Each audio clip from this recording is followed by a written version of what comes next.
I am Anwen Mireille Kincaid, 71 years old, and for most of my life, I believed that gentleness could keep a family together.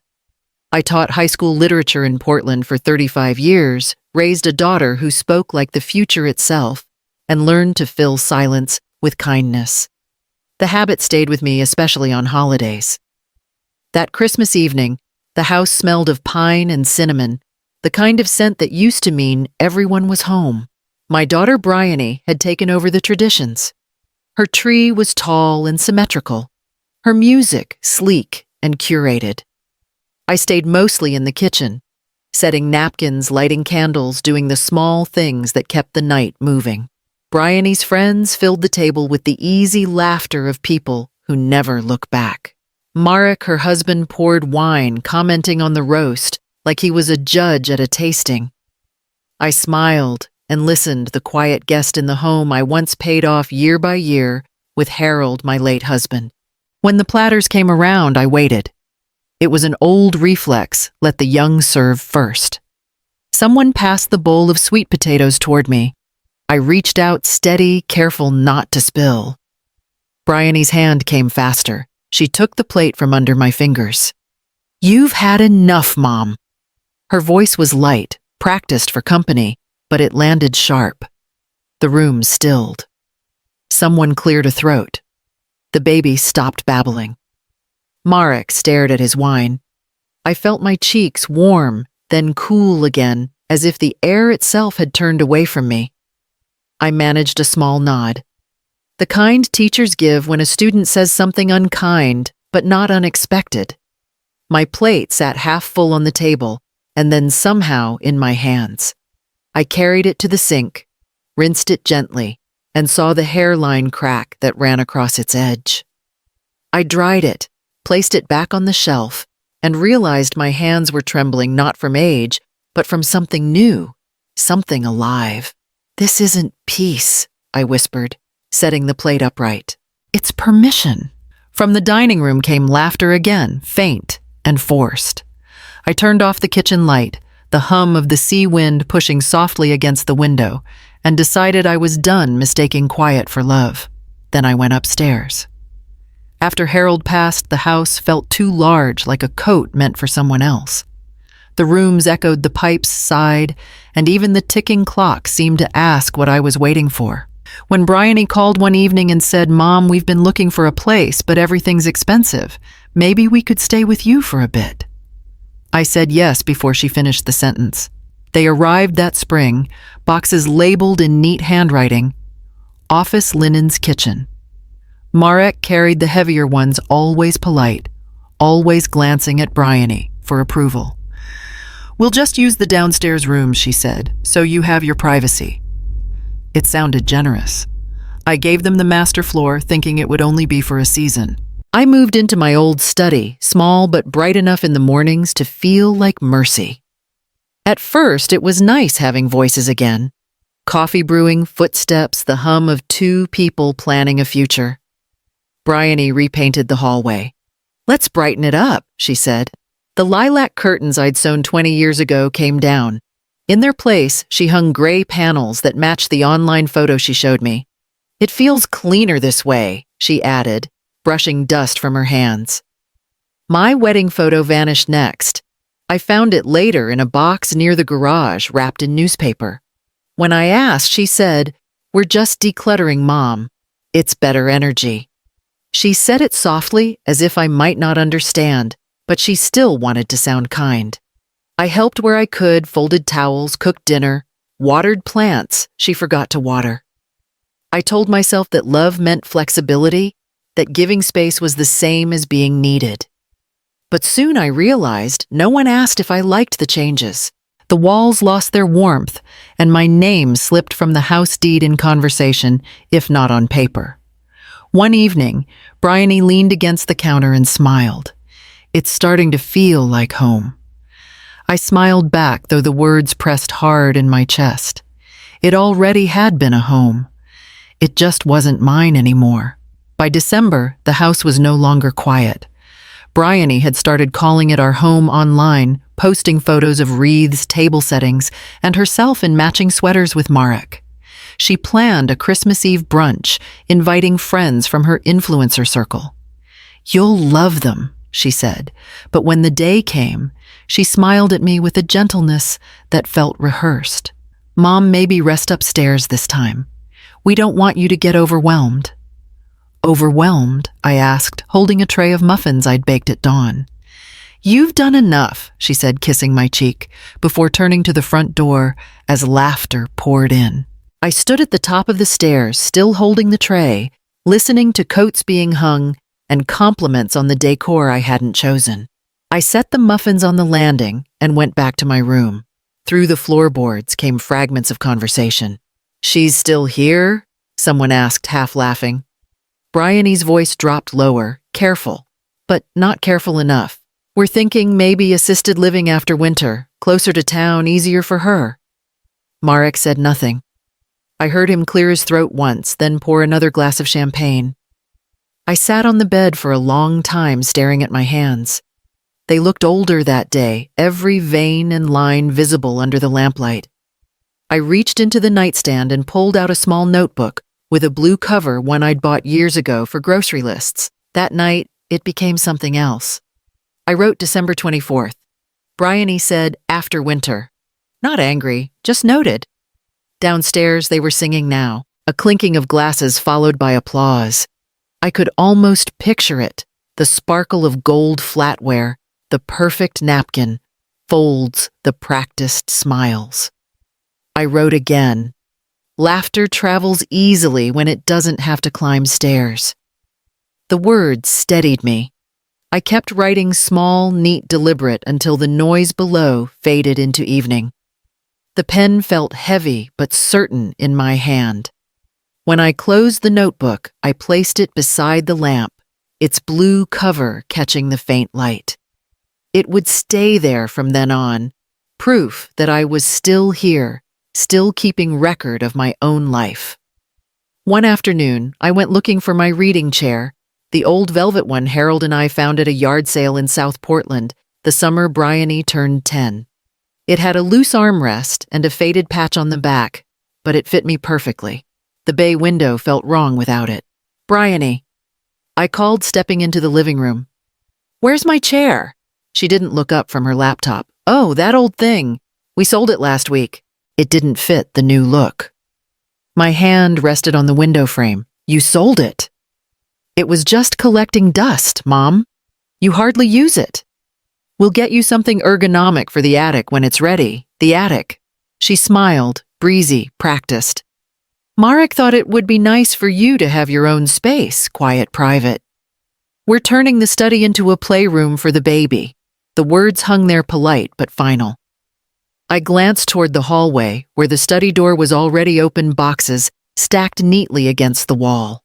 Later that evening, I found Marek kneeling by the mudroom door, screwdriver in hand. The new lock glinted in the light. "What's that for?" I asked. He wiped his hands. "Storage access. We had to secure some things, tools, paperwork, you know. Safety reasons." "Safety," I repeated. "Do I still have a key?" He hesitated just long enough. "Bryony has one. We'll figure it out." I nodded, because that's what I did best. By nightfall, the attic was ready for me, a narrow cot, a small dresser, and a lamp with a bulb that flickered when the wind picked up. Bryony stood at the door, arms crossed. "See, cozy. You'll have peace and quiet up here." I tried to smile. "Peace, yes." When she left, the floorboards creaked above the silence. Through the vent, I heard Marek's voice downstairs. "She's old, but she'll adjust." Bryony answered softly. "She always does." The attic light buzzed overhead. I sat on the edge of the cot, the sound of their voices fading under the hum of the heater, my hands folded in my lap. Still and certain. "Maybe I won't," I whispered. The morning after Christmas, the house was too quiet. Even the clock in the hallway seemed hesitant to tick. I made coffee out of habit, though I could not taste it. The sink still smelled faintly of roast and pine cleaner. Bryony and Marek had gone out early, something about visiting friends. The air they left behind felt borrowed. I went to the study, the one that used to be mine before it became their playroom. The built-in cabinet was still there, half hidden behind a storage bin labeled baby clothes. I pulled it open. The files were dusty, arranged the way Harold used to like property taxes insurance. His handwriting on the tabs was steadier than I remembered. Behind a folder marked Cooper Home Transfer Draft, I found the envelope. It had yellowed slightly, but the flap was still sealed. I slid it open carefully. Inside were the deed transfer papers we'd drawn up 7 years earlier, when Bryony first said she wanted to raise her family here. My name was on every line except one, the final signature. Harold had paperclipped a small note to the corner in his neat script. Keep your name until it's respected. I sat down at the edge of the desk, the weight of the papers spreading across my knees.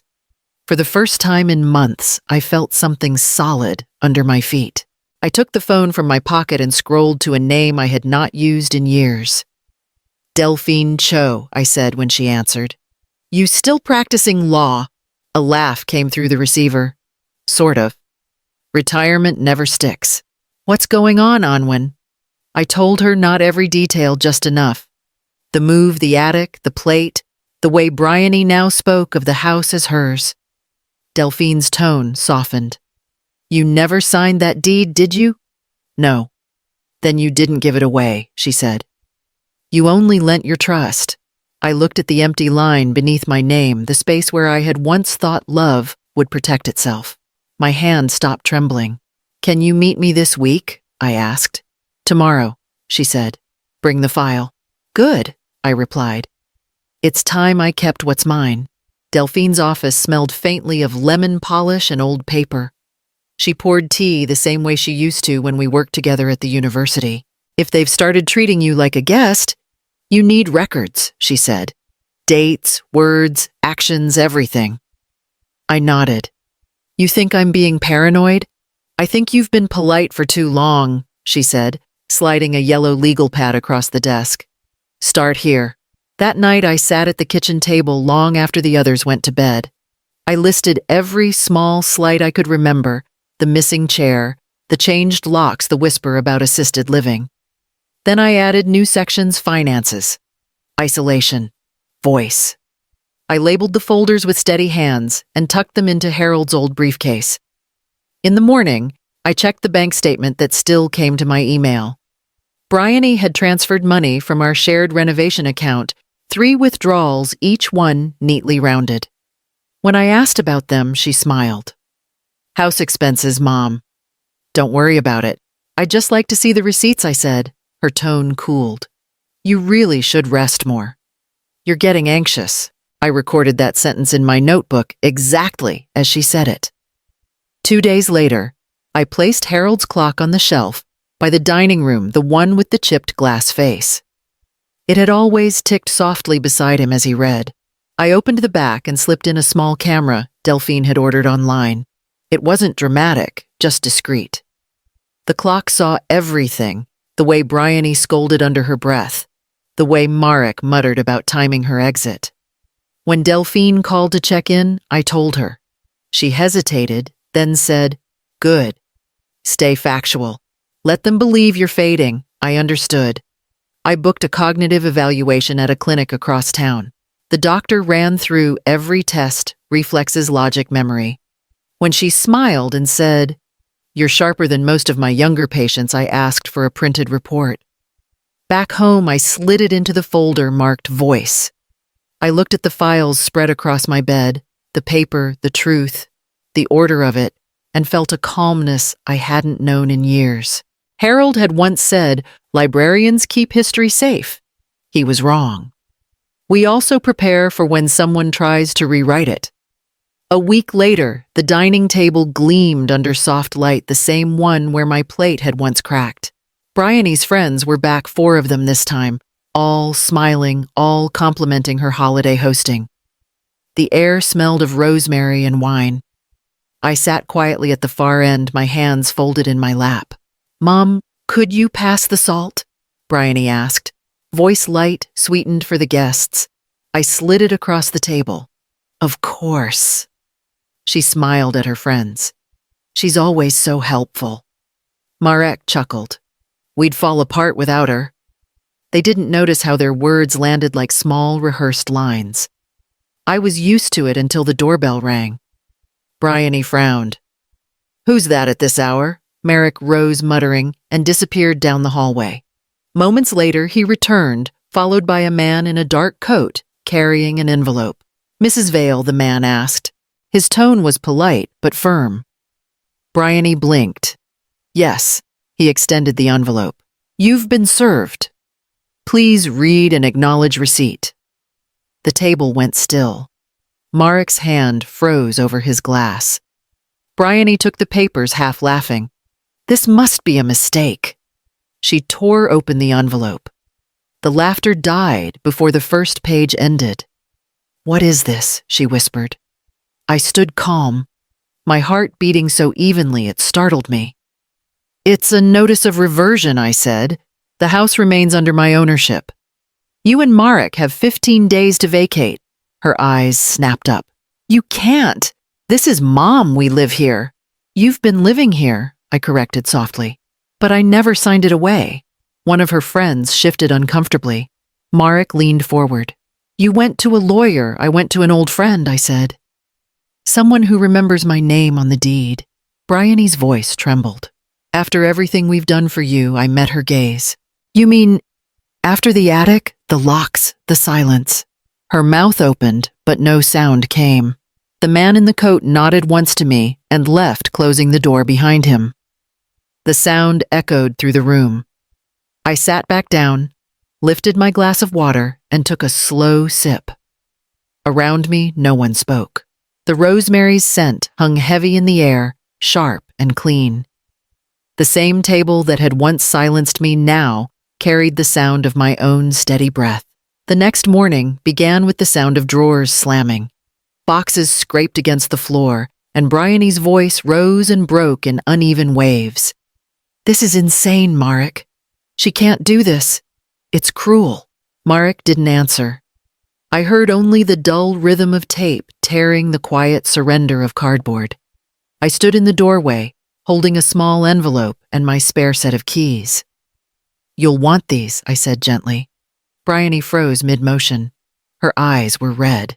"You're enjoying this, aren't you?" "No," I said. "I'm ending it."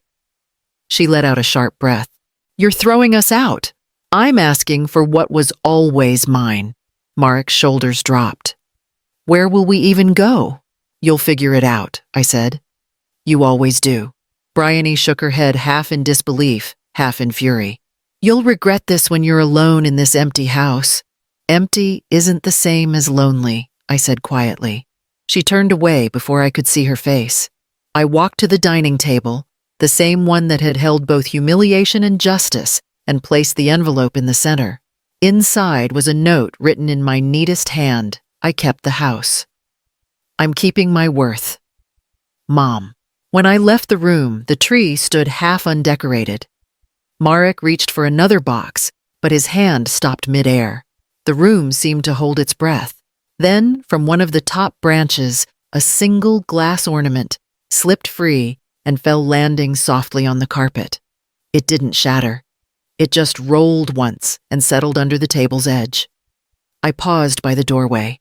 Bryony stared at the envelope, her lips pressed tight, her fingers trembling but still. I waited for the shouting, the argument, the final accusation. None came. I turned toward the stairs, the house quiet, except for the soft rustle of branches brushing against the window. By the time I reached the landing, I heard the front door close. The air felt lighter, not triumphant, not sad, just still enough to breathe again. Weeks passed quietly, the kind of quiet that felt earned. The first morning I woke to sunlight instead of tension. I brewed coffee and let the sound fill the kitchen.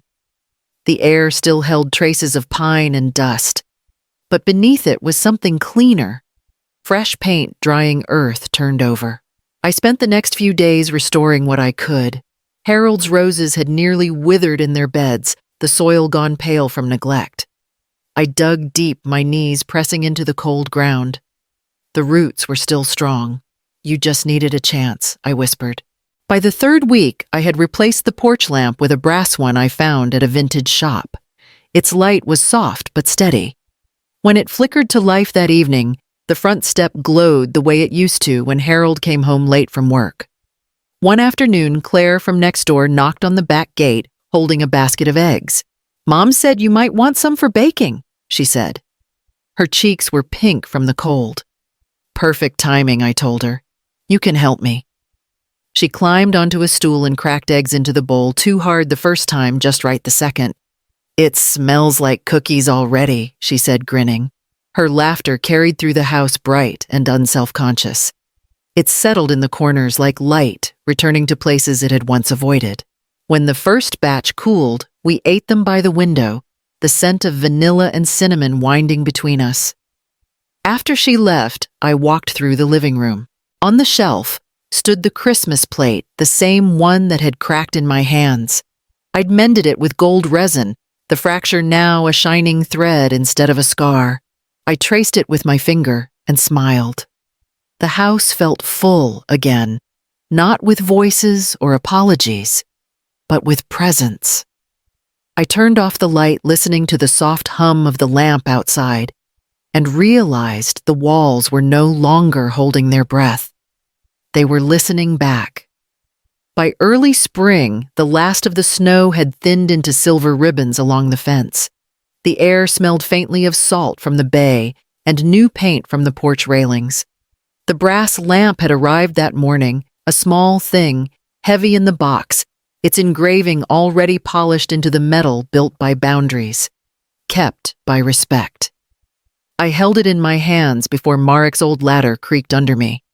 The screws tightened cleanly, no rust left from before. When I flicked the switch, the light bloomed warm and steady against the pale daylight. For a long moment, I just watched it. Inside, the phone buzzed on the counter. A message from Bryony. "I'm sorry, I'm learning." The words were shorter than I expected, lighter than they once would have been. I set the phone down without answering. Some apologies need silence to find their meaning. I stepped outside the snow, crunching softly beneath my shoes. The brass lamp glowed against the last patch of ice on the steps, casting gentle light over the roses beginning to push through the soil. I rested my palm on the warm metal. "Let it stay on," I said quietly. For me, first. The house behind me was still but not empty. It breathed differently now, measured content, aware of its keeper. The wind off the bay carried the faintest scent of thawing earth. I stayed there until dusk, watching the light hold against the gray, reflecting softly in the window where Harold's photograph sat. When night settled, the house didn't vanish into shadow. It glowed quiet, certain alive again. And for the first time in many years, I didn't turn away from the light. I let it shine back at me.